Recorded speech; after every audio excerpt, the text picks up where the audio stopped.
We are on Calhoun Hill now.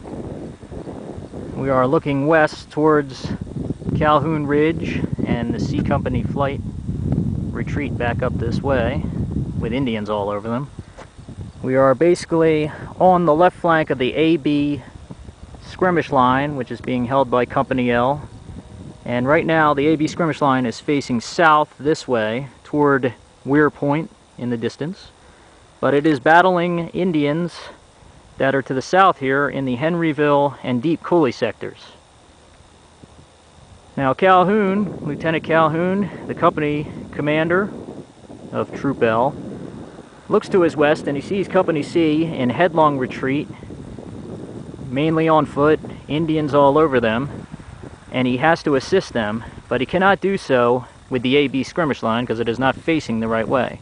So what he does is he has the skirmish line backpedal to its right until it is facing the west, and basically he forms the CD skirmish line. And now you can see the markers here on the Calhoun Hill road loop. If we were on the skirmish line, the CD skirmish line, we would be on the left flank and we would be facing this way.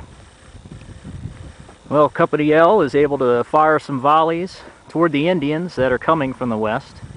And Company C, a little less than half of it that survived, actually makes it back up here intact. Now the shift in the skirmish line to face west has an unexpected side effect. The Indians that were being opposed by the AB skirmish line to the south in Henryville and Deep Coulee find themselves no longer opposed directly, and what they do is they move up closer, creep up, and start to begin to pour a lot of volume fire, since they're armed with Henry repeating rifles, into the CD skirmish line, the left flank here. And as you can see, we have casualties because of the Indian fire. So now Company L is having to deal with Indians, which are to the west, and they're also being flanked on the left by the Indians to the south. And the same thing that happened to Company C earlier in Calhoun Coulee happens here. Company L begins to disintegrate, and they begin to bunch in the middle of the road loop here.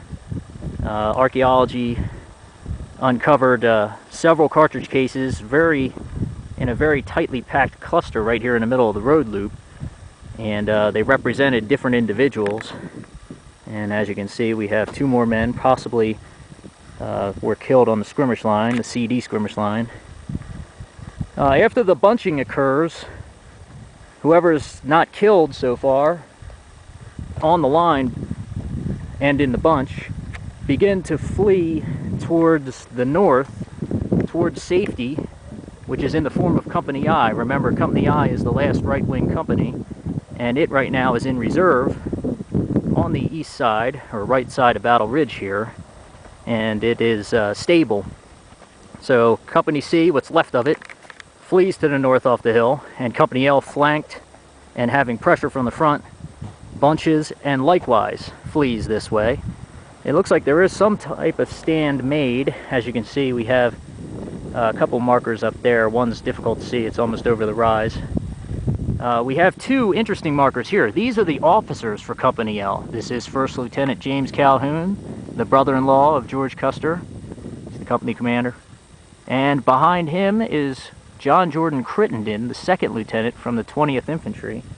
So these two apparently attempted to make a stand, and instead of running, they stood here, and the Indians took them out. They both were killed, and this probably exasperated the situation. And now the soldiers that are still alive in C and L are without officers, and they are really going to flee to the north towards safety. And what they do is they run down this little draw here toward the Keogh sector. The Keogh sector is off in the distance there on that low flat ground, right past, right in front, or right behind the ravine here. But most of the soldiers run down this ravine, and there are a line of markers as you go down the ravine here. I believe there's at least 6 that you can see from here.